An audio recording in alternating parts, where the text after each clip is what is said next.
السلام علیکم ورحمۃ اللہ وبرکاتہ. وعلیکم السلام ورحمۃ اللہ وبرکاتہ. نحمده ونصلی علی رسوله الکریم. اما بعد فاعوذ باللہ من الشیطان الرجیم. بسم اللہ الرحمن الرحیم. رب اشرح لی صدری ویسر لی امری واحلل عقدۃ من لسانی یفقهوا قولی.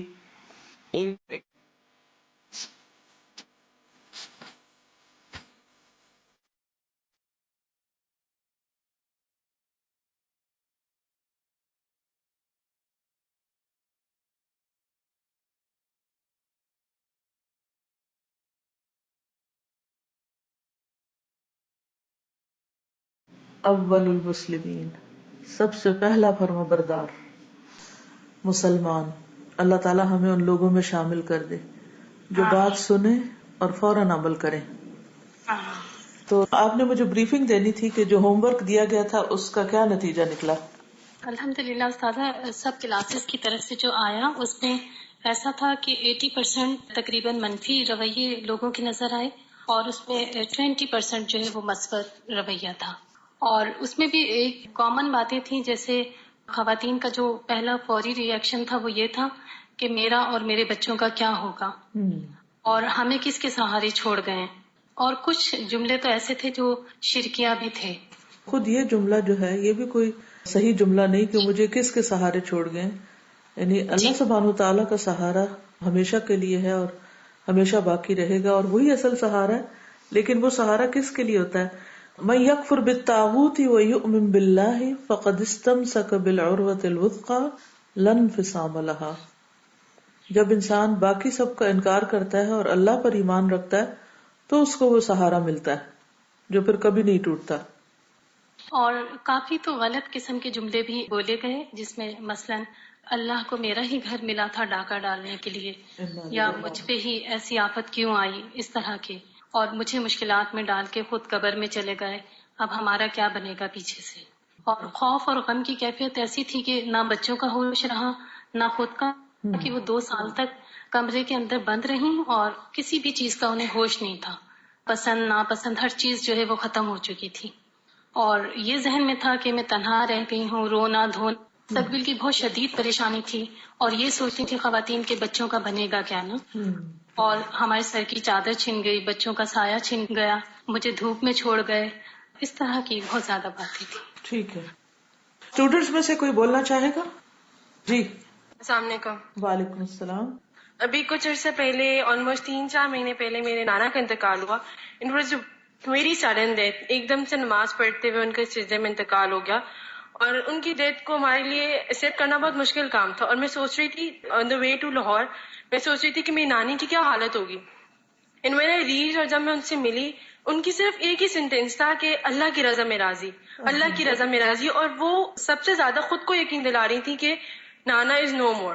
وہ اتنی ساری ڈیتھ تھی اساتذہ کہ اس ڈیتھ کی وجہ سے 2 ہارٹ اٹیکس ہوئے، کیونکہ وہ کسی سے برداشت ہی نہیں ہوئی کہ وہ ایک دم سے ہنستے مسکراتے ان لوگوں کو چھوڑ کے چلے گئے. میری ماں کو ہوش نہیں آ رہا تھا، مطلب سب لوگ اتنا ڈس اپوائنٹ اور عجیب سے ہو گئے تھے. لیکن میری نانی کی وجہ سے، میرے سارے ماموں، میری خالہ، ان کی وجہ سے حوصلہ نانی کو دیکھ کے پکڑا. اگر میری نانی بھی حوصلہ کھو جاتی تو شاید میرے ماموں لوگوں کا بہت زیادہ ہو جاتا. اور the moment I was leaving Lahore Pindi کے لیے واپس، تو میرے منہ کے ہچکیاں نکلنے لگی رونے کی وجہ سے. تو کہتے نہیں، آنسو پر ہمارا کنٹرول نہیں ہے، لیکن آواز ہم نے منہ سے نہیں نکالنی. جو ہو گیا اللہ تعالیٰ کی رضا براضی رہے ہم، اور وہ ہمیں چھوڑ کے چلے گئے. اس میں بہت بڑی بہتری ہوگی ان کے لیے کہ چلتے ہاتھ پاؤں چلے گئے. ماشاءاللہ. ایک اور بات بہت اہم ہے اس واقعے میں کہ اتنی اچھی ڈیتھ کہ سجدے کی حالت میں، یعنی یہ ایک بہت بڑی خوش قسمتی ہے کہ کوئی شخص اللہ کے قریب ترین ہو کر فوت ہو.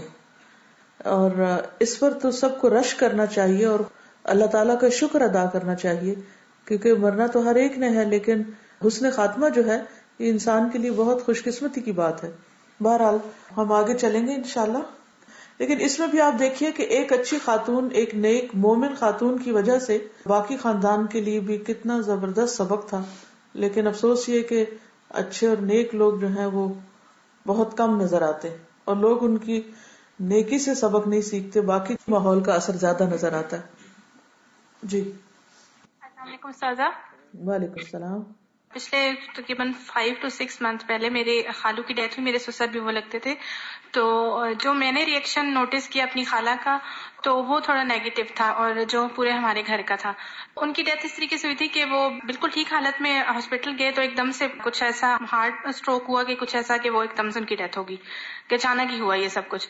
تو بعد میں جو چیز میں نے نوٹس کی کہ گھر والے بھی اور میری ساس بھی یہی کہہ رہی تھی کہ ڈاکٹرز کی وجہ سے یہ سب کچھ ہو گیا، اگر ہم ان کو نہ لے کے جاتے تو یہ سب کچھ نہ ہوتا.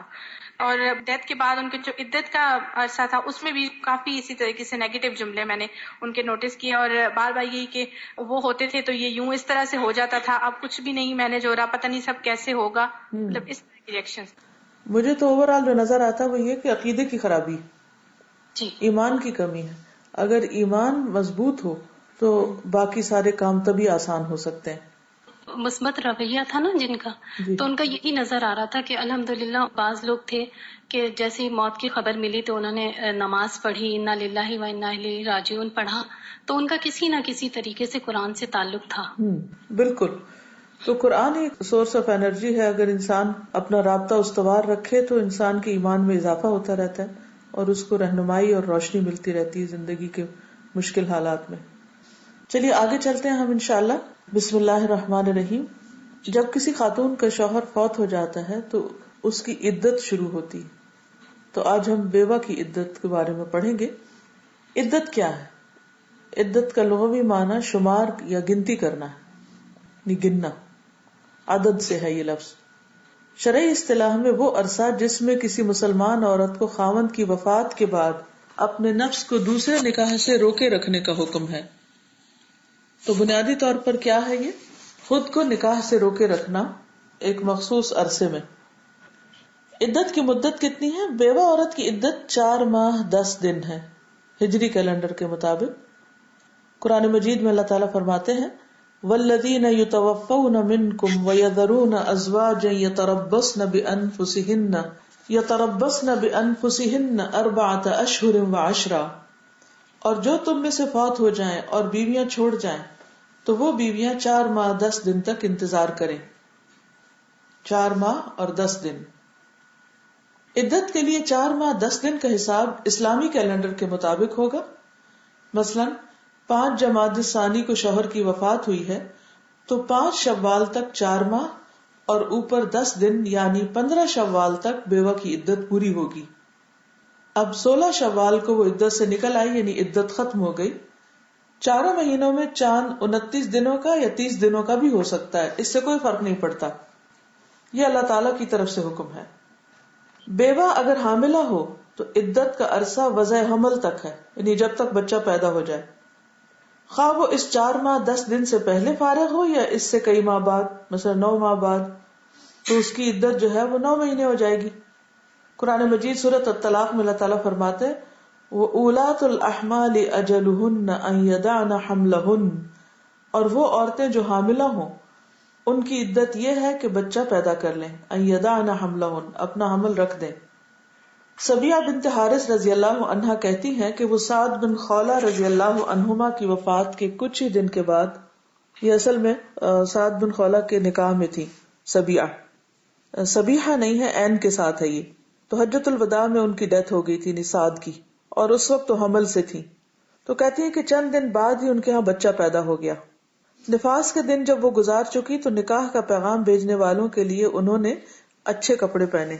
اس وقت بنو عبد الدار کے ایک صحابی ابو السنابل بن بعکک رضی اللہ عنہ ان کے یہاں گئے اور ان سے کہا میرا خیال ہے کہ تم نے نکاح کا پیغام بھیجنے والوں کے لیے یہ زینت کی ہے، کیا نکاح کرنے کا خیال ہے؟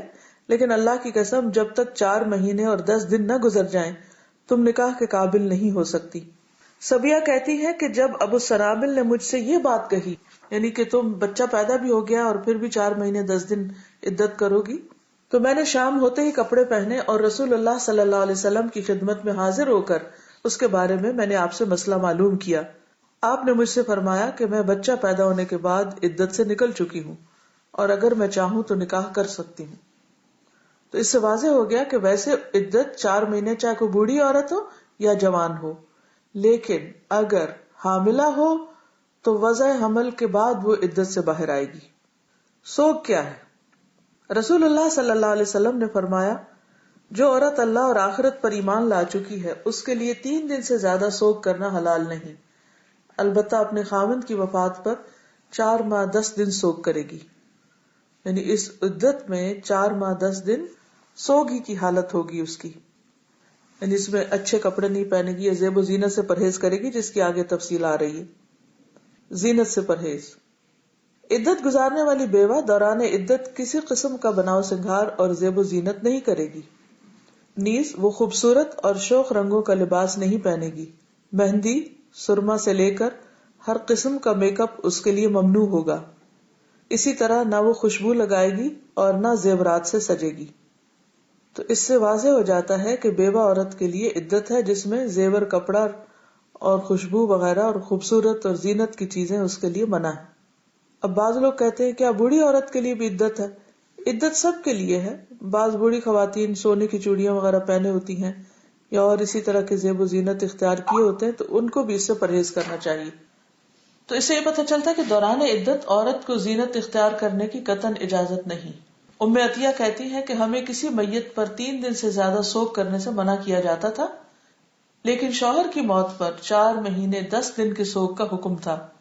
ان دنوں میں ہم نہ سرما لگاتی، نہ خوشبو اور عصب، یمن کی بنی ہوئی ایک چادر جو رنگین بھی ہوتی تھی، اس کے علاوہ کوئی رنگین کپڑا ہم استعمال نہیں کرتی تھی، اور ہمیں عدت کے دنوں میں حیض کے غسل کے بعد کست اسفار استعمال کرنے کی اجازت تھی، یعنی حیض کی جو بلڈ ہے اس کی اسمیل دور کرنے کے لیے بس یہ ایک جڑی بوٹی ہے، یہ لگانے کی اجازت تھی، ادروائز کچھ اور میک اپ کرنے کی اجازت نہیں تھی۔ تیل وغیرہ لگا سکتے ہیں حسب ضرورت، لیکن سرما اور خوشبو وغیرہ منع ہے، اور بہت شوخ کپڑے بھی منع ہے۔ ام سلمہ کہتی ہیں کہ ایک خاتون رسول اللہ صلی اللہ علیہ وسلم کے پاس آئیں اور عرض کیا، یا رسول اللہ، میری بیٹی کے شوہر کا انتقال ہو گیا ہے اور اس کی آنکھوں میں تکلیف ہے، تو کیا وہ سرما لگا سکتی ہے؟ اس پر آپ نے فرمایا کہ نہیں۔ 2-3 مرتبہ پوچھنے پر بھی آپ ہر مرتبہ یہ فرماتے تھے کہ نہیں۔ پھر رسول اللہ صلی اللہ علیہ وسلم نے فرمایا کہ یہ شرعی عدت 4 مہینے اور 10 دن ہی کی تو ہے، یعنی بیماری کے لیے کوئی ایسی دوا استعمال کی جا سکتی ہے کہ جس سے زینت نہ ہو، لیکن سرمے کو بطور دوا بھی استعمال نہ کیا جائے، یہ مطلب ہے۔ پھر زیور پہننے کی ممانعت۔ نبی صلی اللہ علیہ وسلم نے فرمایا، جس عورت کا شوہر فوت ہو جائے وہ عصفر یعنی زعفران کے کپڑے نہ پہنے، نہ زیور استعمال کرے، یعنی حدیث میں واضح طور پر ممانعت ہے، نہ مہندی لگائے نہ سرما لگائے۔ تو بعض لوگ کہتے ہیں کہ یہ تو بہت ریجڈ ہے اسلام اور اتنی ممانعت ہے بیوہ کے لیے، لیکن اگر ایک بات سب کو یاد رہے کہ اس میں جو حکمت ہے وہ اللہ تعالیٰ کو معلوم ہے، اور اسی وجہ سے اس نے عورت کے لیے قانون بنایا اور عورت کے فائدے ہی کے لیے بنایا ہے، اور اس کو بہت سی مشکلات سے بچانے کے لیے، تو جو اللہ اور اس کے رسول کی اطاعت کرے گا وہ عظیم الشان کامیابی پائے گا۔ جب کبھی قرآن مجید کی کوئی آیت یا کسی حکم پر عمل کرنے میں سستی یا کوتاہی ہونے لگے، یا پھر رسول اللہ صلی اللہ علیہ وسلم کی کوئی بات مشکل لگے کہ ہائے اس پر کیسے عمل کریں جبکہ حکم واضح اور صاف موجود ہو، تو یہ آیت پڑھ لیا کریں کہ وَمَن یُطِعِ اللَّهَ وَرَسُولَهُ يُدْخِلْهُ جَنَّاتٍ تَجْرِی مِن تَحْتِهَا الْأَنْہَارُ، اور پھر وَمَن یُطِعِ اللَّهَ وَرَسُولَهُ فَقَدْ فَازَ فَوْزًا عَظِیمًا، کہ وہ عظیم الشان کامیابی پائے گا۔ لیکن اصل چیز جو سمجھانا چاہتی ہوں وہ یہ کہ کوئی حکم مشکل بھی لگے، ناگوار بھی ہو، تب بھی اس بات کو کبھی بھی نہ بھولیے کہ اللہ سبحانہ وتعالیٰ نے جو بھی ہمیں حکم دیا ہے، جو براہ راست قرآن مجید میں دیا ہے یا رسول اللہ صلی اللہ علیہ وسلم کے ذریعے سنت میں ہمیں کوئی بات سکھائی گئی ہے، اگر ہم اس پر عمل کریں گے، چاہے ہمارا دل نہ بھی چاہتا ہو، ہمارے نفس پر بھاری بھی ہو، یا اس کی بظاہر حکمت سمجھ نہ بھی آتی ہو، تو بھی اس کے کرنے میں عظیم الشان کامیابی، فوزاً عظیمہ کی بشارت دی گئی۔ تو اس سے آپ اندازہ لگائیں کہ ہمارے دین میں کتنی خیر اور کتنی بھلائی ہے کہ کلیئر گائیڈ لائنز، انسٹرکشنز دینے کے بعد ہمیں انعام بھی بتایا گیا، موٹیویشن بھی دی گئی، صرف حکم نہیں دیے گئے بلکہ کرنے والوں کے لیے اجر کی بشارت دی گئی۔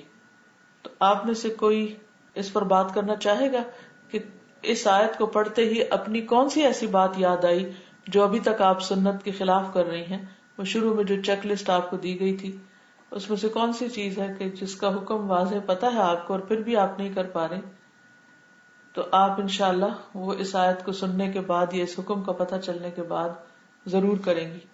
کوئی شیئر کرے گا؟ میں ابھی تک نا رات کے وہ سونے کی دعا نہیں پڑھی جاتی اور صبح اٹھتے نہیں. کل میں پڑھتی تھی، تسبیح کرتی تھی. یہ ایک چیز ہے جو میرے سے نہیں ہوتا. چلو میں تمہیں وہ حدیث سناتی ہوں. رات سونے کی دعا پڑھنے کا فائدہ کتنا بڑا ہے. بخاری اور مسلم کی حدیث ہے، ٹھیک ہے. عن ابی امارۃ البراء ابن عازب رضی اللہ عنہما قال قال رسول اللہ صلی اللہ علیہ وسلم یا فلان اذا ابیت الى فراشک فقل اللہم اسلمت نفسی الیک ووجہت وجہی الیک وفوضت امری الیک والجأت ظہری الیک رغبتا ورہبتا الیک لا ملجأ ولا منجا منک الا الیک آمنت بکتابک الذی انزلت ونبیک الذی ارسلت فإنك إن مت من ليلتك مت على الفطرة وإن أصبحت أصبت خيرا متفق عليه. حضرت براء بن عازب روایت کرتے ہیں کہ رسول اللہ صلی اللہ علیہ وسلم نے مجھ سے فرمایا کہ جب تم اپنے بستر پر آؤ تو کہو اے اللہ میں نے اپنے آپ کو تیرے سپرد کر دیا، میں نے اپنا چہرہ بھی تیری طرف متوجہ کر لیا، اپنے سارے معاملات تیرے حوالے کر دیے، میں نے اپنی پیٹھ کو تیری طرف جھکا دیا تیری رغبت کرتے ہوئے اور تیرے عذاب سے ڈرتے ہوئے، تیرے علاوہ کوئی پناہ گاہ نہیں اور نہ کوئی نجات کی جگہ. میں تیری نازل کردہ کتاب پر ایمان لے آیا اور تیرے نبی مرسل کو تسلیم کر لیا. آپ صلی اللہ علیہ وسلم نے فرمایا اگر اس رات تو فوت ہو جائے تو تیرا فوت ہونا فطرت پر ہوگا یعنی اسلام پر ہوگا، اور اگر صبح کو پا لیا تو بھلائی کو پالے گا یا بھلائی کو پہنچا.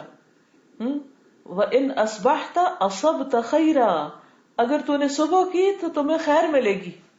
آپ دیکھیں کتنی خوبصورت دعا ہے، لیکن عام طور پر ہم صرف دعا پڑھ لیتے ہیں اور اس کے آگے پیچھے سے بھول جاتے ہیں. تو آپ دیکھیے کہ اگر ہم یہ دعا رات کو پڑھ کر سوئیں گے تو جو ہم صبح کریں گے اس میں ہمیں بھلائی نصیب ہوگی. کیا پھر بھی نہیں پڑھیں گے؟ انشاءاللہ. تو ہم سب چاہتے ہیں نا ہماری صبح بخیر ہو. ہم دوسروں کو صبح بخیر کے کہنے میں تو بڑا فخر محسوس کرتے ہیں، صبح بخیر، لیکن جو رسول اللہ صلی اللہ علیہ وسلم نے صبح بخیر کا نسخہ بتایا ہے وہ ہمیں یاد نہیں رہتا. تو آپ سب کو صبح بخیر اس دعا کے برکت سے انشاءاللہ. ٹھیک ہے، فاز فوزا عظیما. تو ہم بات بیوہ کی کر رہے تھے کہ بیوہ خاتون جو ہیں ان کی عدت میں جو پابندیاں لگائی گئی ہیں، بعض لوگوں کو وہ پابندیاں بڑی ناگوار ہوتی اور ان کو ان کی حکمت سمجھ نہیں آتی، اور کچھ لوگوں نے تو خود ساختہ طریقے نکالے ہیں ان پابندیوں سے نکلنے کے. کسی نے مجھے ایک دفعہ بتایا کہ ان کے ہاں عدت ختم کر دیتے ہیں، بیوہ 14 قدم شاید گھر سے باہر نکال کے تو الٹے پاؤں واپس آتی ہے تو اس سے اس کی عدت ختم ہو جاتی ہے. تو اس قسم کے توہمات وغیرہ سے بھی لوگ اپنی مرضی سے یا منمانے طریقے سے عدت کی پابندیوں سے نکل آتے ہیں. تو یہ طریقہ درست نہیں ہے. تو اب ہمیں یہ دیکھنا ہے کہ نبی صلی اللہ علیہ وسلم نے جس چیز سے روکا ہے اس سے رک جانے میں ہی بھلائی ہے. کیونکہ بعض لوگ یہ کہتے ہیں اچھا وہ قرآن میں تو ہے لیکن حدیث میں تو نہیں آیا، پھر حدیث پر کیسے عمل کریں؟ تو قرآن میں ہو یا حدیث میں ہو، اگر حدیث صحیح ہے تو اس پر عمل کرنا ضروری ہے، تو کامیابی کے لیے ضروری ہے. اگر چاہتے ہیں کامیابی تو کر لیجئے، ادروائز آپ کی مرضی. بہرحال پھر اس کے بعد باہر نکلنے سے پرہیز. عدت کے دوران اپنے گھر سے باہر نہیں جانا چاہیے، البتہ نہایت ضروری کام سے اگر جانا پڑے جس کے ضروری ہونے کا تعین تقوی کی بنا پر عورت خود کر سکتی ہے تو وہ جا سکتی ہے. یعنی کوئی ایسا شدید ضروری کام جو وہ سمجھتی کہ اس کے علاوہ کوئی اور نہیں کر سکتا. اور پھر رات وہ اسی گھر میں آ کے گزارے گی جہاں خاوند کی وفات کے وقت تھی، الا یہ کہ وہ کسی دوسرے ملک میں ہے جہاں بالکل تنہا رہ گئی ہے یا کوئی اس کے پاس اور رہنے والا نہیں، اور تنہا رہنا اس کے لیے نقصان دہ ہے یا کسی بھی اعتبار سے درست نہیں. تو ایسی صورت میں وہ کسی ایک جگہ اپنا پھر ٹھکانہ بنا لے، ورنہ افضل یہی ہے کہ اسی گھر میں رہے جہاں شوہر کے ساتھ رہ رہی تھی. اس میں ہم دیکھتے ہیں کہ بعض احادیث اور بعض روایات جس سے یہ پتہ چلتا ہے کہ عدت میں عورت اگر کوئی عبادت کا فعل بھی کر رہی ہے تو بھی اس سے پرہیز کرنا چاہیے. مثلا حضرت عمر بن خطاب بیدا کے مقام سے ان خواتین کو واپس لوٹا دیتے جو اپنے شوہروں کی وفات کی وجہ سے عدت میں ہوتی. وہ انہیں حج کرنے سے روکتے تھے. وہ کہتے تھے عدت پوری ہو جائے تو پھر حج کریں، کیونکہ حج میں ایک بڑا سفر ہے، طویل سفر ہے، اور اس میں پھر یہ کہ نہیں نکلنا چاہیے عورت کو. لیکن اگر کسی شدید ضرورت کے تحت عورت نکل بھی رہی ہے تو وہ عدت کی دوسری شرائط کی پابندی نبھائے، یعنی زیب و زینت نہ کرے اور شام سے پہلے گھر واپس آ جائے. ایک اور حدیث ہے فریہ بنت مالک بن سنان رضی اللہ عنہا سے مروی ہے، اور یہ ابو سعید خدری رضی اللہ عنہ کی بہن ہے. یہ بیان کرتی ہے کہ میں رسول اللہ صلی اللہ علیہ وسلم کی خدمت میں حاضر ہوئی کہ آپ سے اجازت لے کر اپنے خاندان بنی خدرہ میں چلی جاؤں. خدری جو ہے نا اس سے، کیونکہ میرا شوہر اپنے ان غلاموں کی تلاش میں گیا تھا جو بھاگ گئے تھے. وہ مقام قدوم کے اطراف میں تھے کہ میرے شوہر نے ان کو جا لیا، مگر انہوں نے اس کو قتل کر ڈالا. چنانچہ میں رسول اللہ صلی اللہ علیہ وسلم سے اجازت لینے کے لیے آئی تھی کہ وہ مجھے اپنے اہل میں لوٹ جانے کی اجازت دیں، یعنی میکے چلی جائیں، کیونکہ اس نے مجھے اپنے مملوکہ مکان میں نہیں چھوڑا تھا اور نہ ہی کوئی خرچ بچا گیا تھا. وہ بیان کرتی ہے کہ رسول اللہ صلی اللہ علیہ وسلم نے سن کر پہلے تو اجازت دے دی، پھر میں آپ کے پاس سے نکلی، حتیٰ کہ جب میں حجرے یا مسجد نبوی میں تھی تو آپ نے مجھے بلوایا. فرمایا تم نے کیا کہا ہے؟ تو میں نے اپنا قصہ یعنی شوہر کا واقعہ دوبارہ دہرایا. کیا واقعہ تھا؟ کہ میرا شوہر اپنے غلاموں کی تلاش میں گیا تھا جو بھاگ گئے تھے، اور وہ ایک خاص جگہ پر تھے جہاں شوہر نے ان کو پکڑا تو انہوں نے قتل کر دیا. تو آپ صلی اللہ علیہ وسلم نے فرمایا اپنے شوہر کے مکان میں ہی اقامت رکھو حتیٰ کہ کتاب اللہ کی بیان کی مدت پوری ہو جائے. کہتی ہیں پھر میں نے اسی مکان میں اپنی عدت پوری کی، یعنی 4 ماہ 10 دن. مثلاً کوئی کسی دوسرے شہر میں پوسٹنگ ہے، بچے ہیں، گھر ہے، تو بھی عورت کو ایک دم نہیں گھر چھوڑنا چاہیے، اسی میں ہی اپنی عدت گزارے.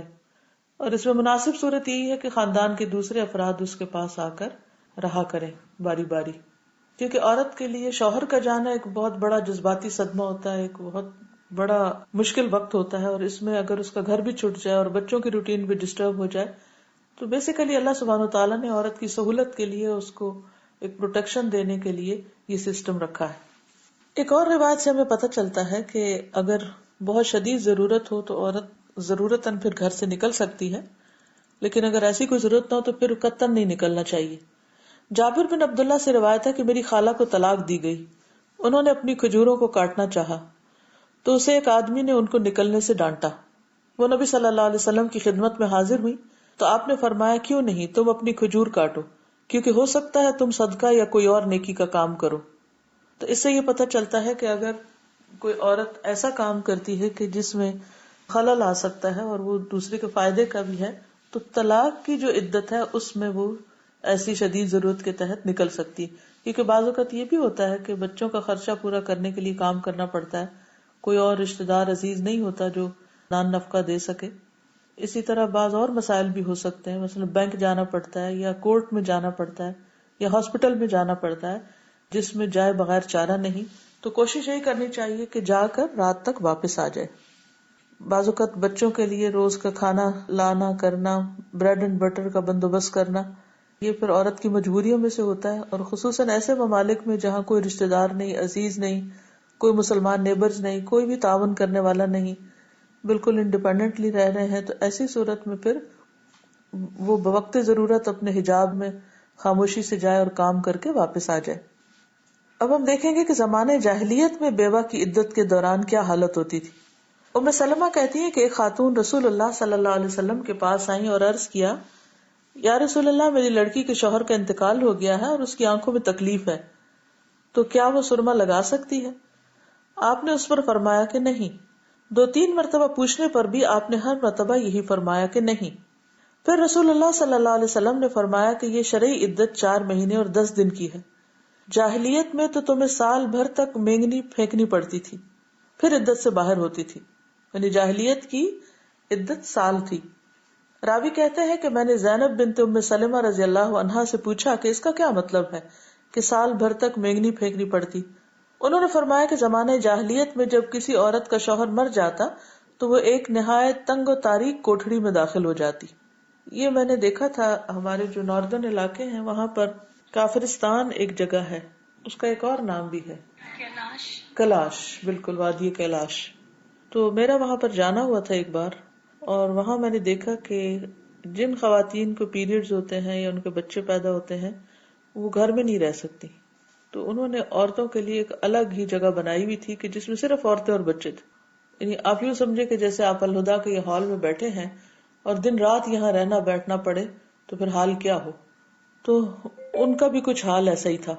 آپ تو ماشاءاللہ آتے ہیں صبح تیار ہو کر صاف ستھرے ہو کر اور پھر گھر چلے جاتے ہیں، لیکن ان خواتین کے دن رات وہاں گزرتے جیسے کوئی اچھوت مخلوق ہوتی. دور جاہلیت میں عورت کو نہایت تنگ و تاریک کوٹری میں داخل کر دیا جاتا، سب سے برے کپڑے پہنتی، خوشبو کا استعمال چھوڑ دیتی، یہاں تک کہ اسی حالت میں 1 سال گزر جاتا. پھر کسی چوپائے گدھے یا بکری یا پرندے کو اس کے پاس لایا جاتا اور وہ عدت سے باہر آنے کے لیے اس پر ہاتھ پھیرتی. ایسا کم ہوتا کہ وہ کسی جانور پر ہاتھ پھیر دے اور وہ مر نہ جائے. اس کے بعد وہ نکالی جاتی اور اسے مینگنی دی جاتی، یعنی جانور کی، اونٹ وغیرہ کی جیسے، جس سے وہ پھینکتی. یعنی کتنی گندی حرکت ہے، غلیظ حرکت کہ اس کے ہاتھ میں گندگی رکھی جاتی جس سے وہ پھینکتی. اس کے بعد اب وہ خوشبو وغیرہ کوئی بھی چیز استعمال کر سکتی تھی. اس قسم کی بےہودہ رسمیں تھی اس دور میں، یعنی دور جاہلیت میں، اسلام سے پہلے. اس بارے میں آپ کچھ کہنا چاہیں؟ بس عدت کی بات ختم ہوئی، اب اس کے بعد بیوہ کا خیال رکھنا اور بیوہ کے لیے بھاگ دوڑ اور بیوہ کی ضروریات پوری کرنا، یہ کتنی بڑی نیکی کا کام ہے. اس پر انشاءاللہ پھر بات کریں گے. اگر یہاں تک عدت کے بارے میں کسی کے ذہن میں کوئی سوال ہے تو وہ کر سکتے ہیں. استاذہ وہ تعلیم کے لیے جا سکتی ہیں جب ڈیورنگ عدت؟ جی، اس میں آپ دیکھیے کہ اگر تعلیم کسی ایسی جگہ، گھر کے قریبی جگہ ہے بالکل، اور پردے کی حالت میں وہ تھوڑی دیر کے لیے نکل کے جا کے سیکھ کے واپس آ جاتی ہے تو کوئی حرج نہیں، کیونکہ اس میں آپ دیکھ رہے ہیں نا کہ کھجور کاٹنے کی اجازت دی تھی. اگرچہ وہ طلاق کی حالت میں تھی تو اس میں بھی اگر وہ نہیں سیکھتی تو کیا ہوگا، وہ پیچھے رہ جائے گی، اس کا وقت ضائع ہو جائے گا. لیکن ایک شہر سے دوسرے شہر میں عدت کی حالت میں وہ کسی ہاسٹل وغیرہ میں نہ رہے تو بہتر ہے، کیونکہ شوہر کے گھر میں رہنا چاہیے نا اس پر رات کو واپس آ کے. جیسے حج پہ جانے کے سے روکتے تھے حضرت عمر، تو مطلب یہ تھا کہ دوسرے شہر اور دوسرے علاقے میں جانا ہوتا ہے نا، تو اس سے روکا گیا ہے. میرا ایک کوشچن تھا کہ کچھ لوگ ہیں وہ بالکل اعلانیہ طور پہ بالکل عدت کی کسی چیز کا خیال نہیں رکھتے، اور ایسے کچھ لوگ ہوتے ہیں نا جن کا دین کی طرف کچھ رجحان ہوتا ہے، آپ انہیں بتاؤ تو وہ مان لیتے ہیں کہ اچھا یہ بات ہے، لیکن جو بندہ بالکل ہی نہ ہو تو ہم اسے کیسے بتا سکتے ہیں؟ دیکھیے، تو اسی لیے تو یہ کتاب چھاپی گئی ہے، بیوگی کا سفر. اگر یہ کتاب آپ کے پاس ہو تو آپ انہیں پڑھنے کے لیے دے سکتے ہیں. اگر وہ پڑھنا نہ جانتے ہو تو انہیں کچھ پورشن پڑھ کے سنا سکتے ہیں. اور یہ جو آیت میں نے کوٹ کی ہے، وَمَن يُطِعِ اللَّهَ وَرَسُولَهُ فَقَدْ فَازَ فَوْزًا عَظِيمًا، اگر یہ بات پہلے آپ کسی کو سمجھا دیں تو انشاءاللہ ان کے لیے عمل کرنا آسان ہو جائے گا. ٹھیک ہے، کیونکہ کسی بھی زمین سے اگر آپ کچھ اگانا چاہتے ہیں یا خیر حاصل کرنا چاہتے ہیں تو پہلے آپ اس کو پانی دیں گے، نرم کریں گے اور پھر اس کے اندر کوئی چیز ڈالیں گے. سخت زمین کے اوپر اگر کچھ ڈالیں گے بھی تو وہ بہہ جائے گا، ضائع ہو جائے گا. تو خیر کا، نیکی کا بیج ڈالنا ہے، کوئی حکم سنانا ہے تو ضروری ہے کہ پہلے ان کے دل کو نرم کریں. جی السلام علیکم استاذہ. وعلیکم السلام. استاذہ میرا یہ سوال ہے کہ ہم لوگ کے یہاں یہ ٹرینڈ ہے کہ آبائی جگہ پہ، آبائی گاؤں میں لے جایا جاتا ہے جب ڈیتھ ہو جاتی ہے اور وہاں پہ ان کو دفن کیا جاتا ہے، تو وہ ڈیفینیٹلی بیوہ بھی ساتھ میں جاتی ہے، وہ کچھ عرصہ وہاں رہتے ہیں سب لوگ گھر والے، اور اس کے بعد واپس آتے ہیں، تو وہ پھر ان کا کیا ہوگا؟ کہ یہ طریقہ ٹھیک نہیں ہے نا. آپ دیکھیں کتنی واضح حدیثیں ہیں کہ اسی گھر میں رہنا چاہیے جہاں شوہر کا انتقال ہوا ہے، اور وہاں سے اس کو نہیں نکلنا چاہیے. اور اس کے ساتھ ایک یہ بھی ہوتا ہے کہ بزرگ والدین ہیں تو وہ گاؤں میں ہی جیسے رہ رہے ہیں اور وہ اکیلے تھے دونوں، اس کے بعد باقی سب بچے جو ہیں وہ کہیں اور سیٹل ہیں، تو پھر اب وہ اکیلی تو نہیں رہ سکتی وہاں پہ. جی، تو ان کو اب اس میں یہ کرنا چاہیے کہ خاندان کے لوگوں کو باری باری اپنا وقت مقرر کر لینا چاہیے. 2 ہفتے ایک جا کے رہ لے، 2 ہفتے کوئی اور رہ لے، اس طرح وہ عدت پوری کروا دینی چاہیے اس کی اسی گھر میں. اگر بہت ہی کوئی مجبوری ہو کہ کسی وجہ سے کوئی بھی آنے کے قابل نہ ہو تو پھر اسلام نے یہ تو نہیں کہا کہ ایک عورت یا بوڑھے والدین کو اس طرح بالکل تنہا چھوڑ دیا جائے اگر وہ خود کو مینج نہیں کر سکتے. اگر کوئی بھی شکل ہے، اگر ہمسائے اچھے ہیں یا کوئی بھی صورت ہے تو افضل یہی ہے. کیونکہ آپ دیکھیں نا ان حدیث میں کتنے واضح طور پر بتایا گیا ہے کہ نبی صلی اللہ علیہ وسلم نے ابو سعید خدری کی جو بہن تھی ان کو اپنے میکے جانے سے منع کر دیا. سازا میرا یہ کوشچن ہے کہ اگر کوئی خاتون جو ہیں وہ رینٹ پہ رہ رہی ہیں اور پھر وہ بیوہ ہو جاتی ہیں، پھر وہ فردر وہ کرایہ نہیں وہ پے کر سکتی ہیں، پھر ان کو وہ گھر شفٹ کرنا ہے، تو وہ عدت کے دوران جی، وہ شفٹ کر سکتی ہیں؟ اس میں یہ ہے کہ جیسے آگے آ رہا ہے نا کہ بیوہ کی ضروریات کا خیال کرنا، تو ہونا یہ چاہیے کہ عدت گزارنے کے لیے جو اس کے عزیز رشتہ دار ہیں، دوست ہیں، ہمسائے ہیں، دیگر مسلمان ہیں وہ مل جل کے عدت کے مہینوں کا تو کم از کم کرایہ پورا کروا دیں. یعنی یہ مسائل جو ہیں صرف فتوے سے حل نہیں ہوں گے یا صرف ایک چیز کو سامنے رکھ کے نہیں ہوں گے، بلکہ دوسرے جو امور ہیں اس سلسلے کے ان کا بھی خیال رکھنا ضروری. جی دوسرا میرا یہ کوشچن تھا کہ اگر کوئی طلاق یافتہ ہے اور وہ عدت میں ہے، جبکہ وہ لا علمی کی وجہ سے وہ ایک جگہ سے دوسری جگہ آ گئی ہے، مطلب ایک شہر سے دوسرے شہر میں، بس جو ہو گیا سو ہو گیا، اب واپس تو گھر نہیں دوبارہ سیٹ کیا جائے گا اس کے لیے، بس توبہ کر لینی چاہیے. دیکھیے دین کے جس بھی حکم کی لا علمی میں یا جہالت میں کوئی خلاف ورزی ہو چکی ہو تو اللہ سبحانہ وتعالیٰ اتنے مہربان ہے کہ انہوں نے ہمارے لیے توبہ کا دروازہ کھلا رکھا ہے کہ اچھا آؤ ریپینٹ کر لو. ریسنٹلی میری نانا کی ڈیتھ ہوئی تھی عمرے کے دوران، تو میری نانی جو ہے وہ، حالانکہ میرے ماموں وہاں پہ رہتے ہیں لیکن اس کے باوجود وہ ادھر واپس آ گئی ہیں، تو ابھی وہ عدت میں ہیں، تو کیا یہ انہوں نے صحیح کیا کہ وہ وہاں سے یہاں آ گئی ہیں، حالانکہ وہاں پہ سارا رہنے کا انتظام بھی تھا ان کا جہاں پہ ہوئی ہے. ان کا گھر کون سا تھا جس میں شوہر کے ساتھ رہتی تھی؟ ادھر ہی تھا پنڈی میں، لیکن وہ ادھر وہاں پہ ان کا انتقال ہوا ہے. تو وہ 4 مہینے 10 دن رہ سکتی تھی وہاں؟ وہاں میرے ماموں کا گھر تھا ریاض نہیں میں. وہ ہوتا ہے بے شک، لیکن ویزا 4 مہینے کا نہیں ہوتا عام طور پر. سعودی حکومت آج کل 1 مہینے کا وزٹ ویزا دیتی ہے، پھر اس کو ایکسٹینڈ کرانا پڑتا ہے. بعض صورتوں میں ہو جاتا ہے، اگر نہ کریں تو نہیں رہ سکتے. تو کسی ملک کے پھر قوانین کو بھی مد نظر رکھنا پڑتا ہے. تو وہ تو ایک ٹیمپریری حالت میں تھی نا، سفر میں، لیکن شوہر کے ساتھ جس گھر میں رہتی تھی وہاں پر ہی رہنا زیادہ بہتر ہے. یعنی ماموں کا گھر تو شوہر کا گھر نہیں ہے نا، ٹھیک ہے نا، تو بیٹے کا گھر ہے. جی سر. ایک طرف جہاں بیوہ کی ذمہ داری بتائی گئی کہ وہ اپنی عدت پوری کرے اور زیب و زینت کے استعمال سے پرہیز کرے اور اپنے 4 مہینے 10 دن میں نکاح نہ کرے، دوسری طرف اہل خاندان کو، عزیزوں، دوستوں، رشتہ داروں اور پوری سوسائٹی کو اس چیز کی ذمہ داری دی گئی کہ وہ بیوہ کی ضروریات کا خیال رکھیں، بیوہ کی خدمت کریں. بیوہ عورت کو اسلام نے عزت کا مقام عطا کیا ہے. زمانے جاہلیت میں اور اب بھی دینی تعلیم سے محروم بعض گھرانوں میں بیوہ کو منحوس اور قابل نفرت سمجھا جاتا ہے. خصوصاً خوشی کے موقع پر لوگ اس سے بچنا چاہتے ہیں، اس سے ملاقات نہیں کرتے یا اس کو دیکھتے نہیں. اسے نہ سسرال میں رہنے دیا جاتا ہے، نہ ہی میکے میں باعزت مقام ملتا ہے. یہ ایک بہت تکلیف دہ بات ہے. اسی لیے عورتوں کے حواس گم ہو جاتے ہیں جب شوہر فوت ہوتا ہے، کیونکہ انہیں پتا ہے کہ نہ اب ہمیں سسرال نے قبول کرنا اور نہ میکے نے، اور ساری ذمہ داری ان پر آ گئی. اسلام کا عورتوں پر ایک یہ بھی احسان ہے کہ اس نے بیوہ کو بھی جینے کا حق دیا اور اللہ کی خاطر اس کے حقوق ادا کرنے اور اس کی خدمت اور مدد کرنے کو اللہ تعالیٰ اور اس کے رسول صلی اللہ علیہ وسلم نے بہت پسند فرمایا. حدیث میں آتا ہے کہ بیوہ عورتوں کی فکر کرنے والا اللہ کے راستے میں ہے. رسول اللہ صلی اللہ علیہ وسلم نے فرمایا، اور یہ بخاری کی روایت ہے، بیوہ اور مسکین کے لیے دوڑ دھوپ کرنے والا ایسا ہے جیسا کہ اللہ کے راستے میں جہاد کرنے والا، جیسا وہ نمازی جو نماز سے نہیں تھکتا، اور جیسا وہ روزے دار جو کبھی روزے سے ناغہ نہیں کرتا. اب آپ بتائیے کہ کتنا بڑا نیکی کا کام ہے. آپ کو معلوم ہے نا کہ الہدا جو ہے ایک ویلفیئر فاؤنڈیشن ہے، جس میں ایک طرف تعلیم کا کام ہوتا ہے اور دوسری طرف خدمت خلق، بلکہ یہ خدمت خلق کے ادارے کے طور پر زیادہ معروف ہے، اور اس میں ہم تعلیم کو بھی دراصل خدمت خلق ہی کا نام دیتے ہیں.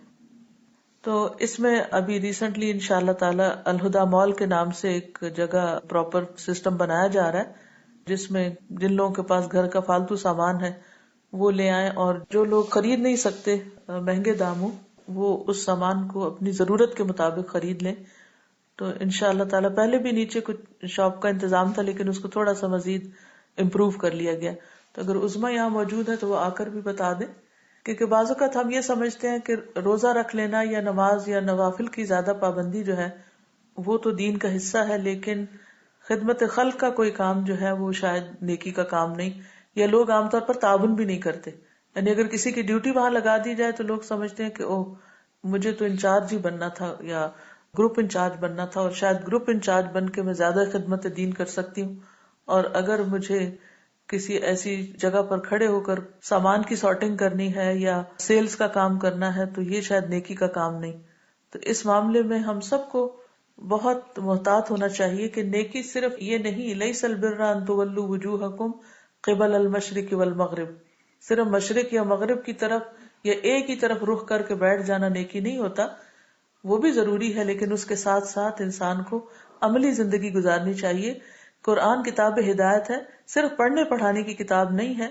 جب ہم اس کو پڑھیں گے تو اس کے اندر جو احکامات ہوں گے ان پر عمل کرنا بھی عین عبادت ہے. اب یہ صحیح بخاری کی حدیث آپ دیکھیں کہ کتنی خوبصورت ہے کہ بیوہ اور مسکین کے لیے دوڑ دھوپ کرنے والا ایسا ہے جیسا اللہ کے راستے میں جہاد کرنے والا، جیسا وہ نمازی جو نماز سے نہیں تھکتا یعنی نمازیں پڑھتا چلا جاتا ہے، جیسا وہ روزے دار جو کبھی روزے سے ناغہ نہیں کرتا. تو آپ میں سے کون ہے جو روز روزہ رکھے؟ کوئی بھی نہیں. تو اس کام میں اگر آپ کسی بھی طرح اپنا حصہ ڈالتے ہیں تو انشاءاللہ یہ بہت بڑے اجر و ثواب کا باعث ہوگا. اور پورے دل جمی کے ساتھ اور خوشی کے ساتھ اپنی خدمات حاضر کریں. جی. الہدا مال ہے کیا؟ ایک ایسی شاپ ہے جس میں یوزڈ اور ان یوزڈ دونوں قسم کا سامان آئٹمس جو ہیں وہ انشاءاللہ نہایت ہی مناسب قیمتوں میں انشاءاللہ پیش کیا جائے گا. بیسکلی اس کا مقصد کیا ہے کہ الہدا سٹاف اور اسٹوڈنٹس کو فیسیلیٹ کرنا ہے. قرآن میں ویسے بھی سورہ بقرہ میں آپ پڑھ چکے ہیں کہ آتا ہے نا کہ وَيَسْأَلُونَكَ مَاذَا يُنْفِقُونَ قُلِ الْعَفْوَ، کہ نبی صلی اللہ علیہ وسلم سے پوچھا جاتا تھا کہ ہم کیا خرچ کریں، تو کیا اس کا جواب دیا گیا کہ ضرورت سے زائد. اور اگر ہم اپنے گھروں میں دیکھیں تو ہمارے پاس بہت سا ایسا سامان ہے جو ضرورت سے زائد ہے. اور ایک میگزین تھا جس میں پڑھ رہی تھی کہ اس میں انہوں نے آرگنائزیشن کے اصول بتائے ہوئے تھے، اور اس میں یہ تھا کہ کوئی بھی ایسی چیز جو 1 سال سے زیادہ آپ کے استعمال میں نہیں آئی وہ ضرورت سے زائد ہے. تو اب اس کا طریقہ کار کیا ہوگا شاپ کا؟ وہ یہ ہے کہ ضرورت سے زائد سامان جو بھی ہے وہ آپ لا کے یہاں پہ ڈونیشن کی صورت میں پیش کریں گے، اور آپ کے جو استعمال کا سامان ہے وہ آپ اس شاپ میں سے، پھر یہ ہے کہ سامان کس قسم کا ہو، کون سا سامان آپ دے سکتے ہیں. پہلی بات تو یہ کہ ایک صاف ستھرا سامان ہو، اچھی صورت میں ہو اور اچھی حالت میں ہو، نائسلی پریزنٹڈ ہو. اس کے لیے میں تھوڑا سا آپ کو اگزامپل دے سکتی ہوں کہ کینیڈا سے ہمیں ڈونیشن آیا ہے. میں آپ کو اس کی پیکنگ دکھاتی ہوں کہ ماشاءاللہ ان لوگوں نے کس قسم سے پیکنگ کر کے بھیجی ہے. یہ چھوٹے بچوں کے کپڑے ہیں اور یہ مردوں کی شرٹ ہیں، اور آپ دیکھیں کہ وہ لیبلڈ ہیں کہ کس سائز کے ہیں، یہ تک انہوں نے لیبل کر کے بھیجا ہے تاکہ آسانی رہے. یہ کسی عورت کے کپڑے ہیں، لارج سائز مینشنڈ ہے یہاں پر. تو ایک تو یہ ہے کہ وہ اچھی طریقے سے نائسلی پریزنٹڈ ہو، کیونکہ ہمیں نہیں پتا کہ اس کی کب باری آتی ہے سارٹنگ کے لیے، تو جب تک وہ پڑا ہو تو محفوظ طریقے یعنی اچھے طریقے سے سائڈ میں پڑا ہوا رہے. پھر یہ کہ آپ بڑے سامان میں فرنیچر بھی ہو سکتا ہے، الیکٹرانکس ہو سکتے ہیں، رگز، کارپیٹ، قالین وغیرہ ہو سکتا ہے، اور چھوٹی چیزوں میں بچوں کے کپڑے ہو سکتے ہیں، ہینڈ بیگز، جوتے، کچن کے آئٹمس، اسٹیشنری کے آئٹمس، بکس، جو آپ کو پتہ ہے ٹوائز، ایسے جو بچے بالکل رول رہے ہوتے ہیں گھر میں، وہ چیزیں آپ ڈونیٹ کر سکتے ہیں. اور اس کے علاوہ ہینگرز، کیونکہ ظاہر بات ہے ان کو پریزنٹ کیا جائے گا تو اس کے لیے ہینگرز اگر کوئی فالتو آپ کے پاس گھر میں پڑے ہوئے ہیں تو وہ ہو سکتا ہے. پھر یہ کہ ڈونیشن دیا کہاں جائے گا، یہ ویسے تو یہ فلائرز ہیں جو پن بورڈ پہ بھی لگے ہیں اور ریسیپشن کے ایریا پہ اویلیبل ہیں. گیٹ نمبر 2 اس کے لیے منتخب کیا گیا ہے کہ گیٹ نمبر 2 پہ اگر آ کے ڈراپ کر دیا جائے تو سب سے اچھا ہے. اور ٹائمنگز کا تھوڑا دھیان رکھا جائے. جو شاپ ہے وہ ہر ویک ڈے میں منڈے ٹو سیٹرڈے 9 سے 5 انشاءاللہ کھلی ہوگی، اور وہی بہتر ٹائمنگز ہیں جس میں آپ چیزوں کو آ کے ڈونیٹ بھی کر سکتے ہیں. اور سنڈے کے دن کو تھوڑا اوائڈ کیا جائے تو بہتر ہے، مگر یہ کہ اگر تھوڑا بگ سامان، فرنیچر یا کچھ اس طرح کا بہت ضروری سامان جو صرف سنڈے کو ہی دیا جا سکتا ہے تو اس کے لیے یہ ای میل اور کانٹیکٹ نمبر بھی ہے، جس میں پہلے سے اگر آپ الہدا ویلفیئر ڈپارٹمنٹ کو رابطہ کر لیں تو بہتر ہوگا اگر بلک میں کوئی زیادہ بڑا سامان ہے. پھر یہ ہے کہ آپ دوسروں کو بھی، اوروں کو بھی بتا سکتے ہیں، یہ بھی صدقہ جاریہ ہوگا کہ آپ اپنی 2 اور بہن بھائیوں، والدہ، خالہ، رشتہ دار، دوست وغیرہ اوروں کو بھی بتائیں. اور میرا خیال یہ چیز تو زیادہ جلدی سپریڈ بھی ہو جاتی ہے. اور پھر یہ کہ خریدا کیا جا سکتا ہے، یہ سارا سامان جو ڈونیٹ ہوگا اس کو ہم پراپر زیادہ پریزنٹیبل شیپ میں اس کو شاپ میں لائیں گے. کہ مثلا اگر فرنیچر ہے وہ تھوڑا اچھی حالت میں نہیں ہے تو اس کو پالش کیا جا سکتا ہے، تو ہم کچھ لوگ بٹھا سکتے ہیں جو پالش، اس طرح آپ دیکھیں کہ ان لوگوں کی انکم بھی بن سکتی ہے جو لوگ بے روزگار بیٹھے ہوئے ہیں. اور پھر یہ سوال شاید آپ سب لوگوں کے ذہنوں میں آ رہا ہوگا کہ اس کی ارننگ کہاں جائے گی، جو یہ پیسہ اکٹھا ہوگا اس کی ارننگ کہاں جائے گی. ایک تو یہ کہ وہ ری انویسٹ کی جائے گی. واپس جو ہے سیلری جو شاپ کیپر ہے اس کے لیے جو 2-4 چھوٹے کام کر رہے ہیں، فرنیچر کو ٹھیک کر رہے ہیں، ان کی تنخواہ وغیرہ کے لیے جو آئٹمس ہمیں ریکوائرڈ ہیں، مثلاً وہ جگہ، اس کا بل، اس ٹائپ کی چیزیں اس میں ری انویسٹ کی جائے گی. مگر اس کا میجر پارٹ سوشل ویلفیئر کے کاموں میں. اور الحمدللہ بہترین موقع تھا یہ بات بتانے کا کہ آپ لوگوں نے بیواؤں کے بارے میں پڑھا، تو خاص طور پہ استاذہ کا یہ تھا کہ یتیموں اور بیواؤں پہ یہ پیسہ خرچ کیا جائے، تو اس کے لیے انشاءاللہ یہ استعمال ہوگا. کوئی سجیشن ہو، کوئی کوشچن ہو، کچھ بھی ہو، وہ آپ ای میل اور فون ہے اس میں آپ ہم سے رابطہ کر سکتے ہیں. اللہ تعالیٰ اس کام میں بہت زیادہ برکت دے، اور جو بھی حصہ ڈالے ان سب کو اس اجر میں شریک کرے، کہ ایسا نمازی جو کبھی نماز سے تھکتا نہیں اور ایسا روزے دار جو کبھی روزے سے تھکتا نہیں. لیکن اس موقع پر میں سب سے یہ گزارش بھی کروں گی کہ غیر ضروری چیزیں خریدنے سے پرہیز کیجیے. ایسا نہ ہو کہ کچھ لوگ اپنے گھروں کا سامان نکالیں اور کچھ لوگ لے کے سستے داموں بھر لیں. اس میں اور لوگوں کو جو الہدا میں نہیں ہیں ان کو بھی آپ یہ ترغیب دے سکتے ہیں کہ وہ یہاں پر آئیں اور اس شاپ کو وزٹ کریں، تاکہ سامان بکتا بھی جائے اور ساتھ ساتھ اور آتا جائے. لیکن اس سے پرہیز کریں کہ آپ اس کو الگ بزنس بنا لیں کہ یہاں سے سستے داموں چیزیں خرید کے باہر جا کے کہیں بیچیں. خدا کے لیے یہ کسی بھی قسم کی کوئی ہڈن ایسی چیز کہ جس سے ہم اپنی ذات کا فائدہ اٹھانا چاہیں اس سے پرہیز کریں، کیونکہ یہ اللہ کا مال ہے. لوگ اگر اللہ کے راستے میں دے رہے ہیں تو اللہ ہی کے راستے میں اس کو استعمال ہونا چاہیے، ذاتی مفاد کے لیے نہیں. ہاں اگر کوئی چیز بک رہی ہے اور آپ کو ضرورت ہے تو آپ ضرور خرید لیں، کیونکہ آپ خریدیں گے تو تبھی پیسے جمع ہوں گے نا، اور پیسے جمع ہوں گے تو غریبوں، بیواؤں، یتیموں تک پہنچیں گے انشاءاللہ. تو اس کے لیے ہم سب اپنی چیزوں میں سے کم از کم اگر ہر شخص صرف ایک چیز دینے کا اور ایک چیز خریدنے کا ذمہ لے لے، مثلاً اگر ایک پین ہے آپ کے پاس فالتو تو وہ دے دیں، اور دوسرا کوئی ایک پین خرید لے، تو انشاءاللہ آپ بھی اس لوپ میں آ جائیں گے، آپ کا بھی حصہ اس میں شامل ہو جائے گا. تو اسی طرح باقی یہ کہ انشاءاللہ یہاں سے ہم اور بھی سامان بھیجیں گے، اور دنیا بھر سے سامان آ سکتا ہے. لیکن کوئی ایک دن ایسا بھی رکھ لیں کہ جس میں عام پبلک کو بھی دعوت دے دیں، یعنی خواتین کو، اور ان لوگوں کو اس دن درس میں بھی شریک کر سکتے ہیں. مثلا سیٹرڈے کا دن ہم رکھ سکتے ہیں، اور اس دن یہ ہے کہ چونکہ چھٹی ہوتی ہے، کچھ لوگ ہاسٹل سے گھر جا رہے ہوتے ہیں تو خرید کے گھروں کو بھی لے جا سکتے ہیں، اور واپسی پہ کچھ لا بھی سکتے ہیں. یعنی صرف لے جانے والے نہ بنے، لانے والے بھی بنے.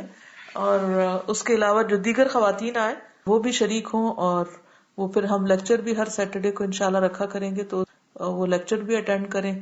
یہ اوپن سیشن آپ کی دوستیں جو آپ نے پچھلے ہفتے بات کی تھی کہ ان کو بھی لانا ہے، ان کو بھی لے آئیں. اور ان سب چیزوں کو لکھ لیا جائے اور باقاعدہ شاپ کے باہر بھی لگا لیا جائے کن چیزوں کا ہمیں خیال کرنا ہے. یہ حدیث بھی آپ لکھ سکتے ہیں. ایک اور چیز یہ کہ ہمیں اپنی ذات سے شروع کرنا ہے. رسول اللہ صلی اللہ علیہ وسلم جو بھی حکم دیتے تھے سب سے پہلے وہ خود کر کے دکھاتے تھے. آپ کو معلوم ہے کہ حضرت خدیجہ نے جو آپ کی گواہی دی تھی وہ کیا تھی، کہ آپ جو ضرورت مند لوگ ہیں ان کو کما کر دیتے ہیں. یعنی یہ آپ کا نبوت سے پہلے کا عمل تھا، جب ابھی کوئی وحی نازل نہیں ہوئی تھی، نہیں فطرت پر تھے آپ. تو خاندان کے بیواؤں، یتیموں کے لیے مال کما کے ان کی ضروریات پوری کرتے تھے. اور حضرت عبداللہ بن ابی اوفا فرماتے کہ رسول کریم صلی اللہ علیہ وسلم کثرت سے اللہ کا ذکر کرتے، لا یعنی گفتگو نہ کرتے، نماز لمبی پڑھتے اور خطبہ مختصر دیتے، نیز بیواؤں اور مسکینوں کے ساتھ ان کی ضرورت پوری کرنے کے لیے جانے میں کوئی تکبر محسوس نہیں کرتے تھے. یعنی ان کی ضروریات پوری کرنے کے لیے خود آپ کوشش کرتے تھے. آپ سے بڑھ کر دین کی تعلیم دینے والا کون تھا، اور آپ سے بڑھ کر مصروف کون تھا، لیکن اس کے باوجود اس شعبے کا آپ نے خیال رکھا کہ یہ بھی کرنے کا کام ہے. تو ہم سب کو بھی تعلیم کے کام کے ساتھ ساتھ یتیموں اور بیواؤں کے کام کا بھی خیال رکھنا چاہیے. چونکہ آج کل میں یہاں وزٹس کر رہی ہوں تو میں نے یہ سوچا کہ ہر روز یا جس دن آپ کے ساتھ کلاس ہوگی انشاءاللہ اس دن میں آپ کو یہاں کا کوئی چھوٹا موٹا واقعہ سنا دوں گی. یہاں پر کل میرا ایک جگہ پر درس تھا اور جا کر بہت ہی خوشی ہوئی. الحمدللہ درس جو ہوتا ہو گیا، لیکن بعد میں جو وہاں کے اسٹوڈینٹس تھے ان سے جب ملاقات ہوئی تو دل باغ باغ ہو گیا. اتنی ڈیڈیکیٹڈ خواتین اور اتنے اچھے لوگ. اور آپ کو معلوم ہے کہ یہ چراغ، یعنی ویسے تو بہت سے لوگ کیسٹس وغیرہ سن رہے تھے اور وہاں پر یعنی کہ کام کر رہے تھے، لیکن ہماری ایک مسریال برانچ ہے وہاں سے ایک اسٹوڈنٹ گئی ہیں. انہوں نے جا کر جس طریقے سے خواتین کو جمع کیا اور جس طریقے سے کام آرگنائز کیا اور جس طرح ان کا خیال رکھا اور جس طرح ان کو سکھایا اور جس طرح ان کے اندر جذبہ پیدا کیا، وہ بے مثال تھا. یعنی جیسے کہتے ہیں نا کہ اندر تک دل کی گہرائیوں میں جیسے خوشی ہوتی ہے انسان کو کام دیکھ کر، اور ان کے درمیان آپس کا اتفاق اور محبت اور ایک دوسرے کی کیئر امیزنگ. اور وہاں سے ان کے اسٹوڈینٹس میں سے ایک خاتون جو پچھلے 40 سال سے گورنمنٹ کے اسکول میں ایک کالج میں لوکل ایک کالج ہے وہاں پر وہ پڑھاتی ہیں انگلش. تو انہوں نے سوچا کہ میں کیوں نہ ان بچوں کو، اس اسکول میں تقریباً 60% مسلم بچے تھے جو ڈفرینٹ نیشنلٹیز سے، یعنی کوئی بلیک، کوئی عرب، کوئی پاکستانی، کوئی کسی مذہب، کوئی کسی ریلیجن سے. تو انہوں نے سوچا میں ان بچوں کو جو ٹین ایجرز سے سارے، کیونکہ کالج ہے یہ، تو میں ان کو قرآن سناتی ہوں. کہتی جب میں نے ارادہ کیا تو میں نے پرنسپل سے بات کی جو کرسچن لیڈی تھی، تو انہوں نے خوشی سے اجازت دے دی. لیکن جو کیئر ٹیکر تھا اس نے کہا میں ویکینڈ پہ نہیں کھول سکتا کالج. تو یہ تھوڑا انہیں پریشانی ہوئی کہ پھر ہمارا تو قرآن رمضان میں پورا نہیں ہوگا، کیا بنے گا. تو بہرحال انہوں نے پرنسپل سے دوبارہ بات کی تو انہوں نے کہا میں چابی تمہیں دے دیتی ہوں. تو یہ ایک بہت ہی بڑی بات تھی کہ کسی کے اوپر اتنا بڑا اعتماد کہ چابی اس کے حوالے کر دی جائے. پھر بہرحال انہوں نے جب شروع کیا دورہ قرآن، آپ سوچئے کہ ان بچوں نے اتنا پسند کیا لیکن رکاوٹ ان کے پیرنٹس بنے. وہ کیا کہ یہ شاید قادیانی ہیں یا وہابی ہیں یا یہودیوں کے ایجنٹ ہیں یا معلوم نہیں کون، جو عام طور پر الزامات لگتے ہیں. لیکن انہوں نے ہمت نہیں ہاری اور الحمدللہ قرآن پاک مکمل کر لیا.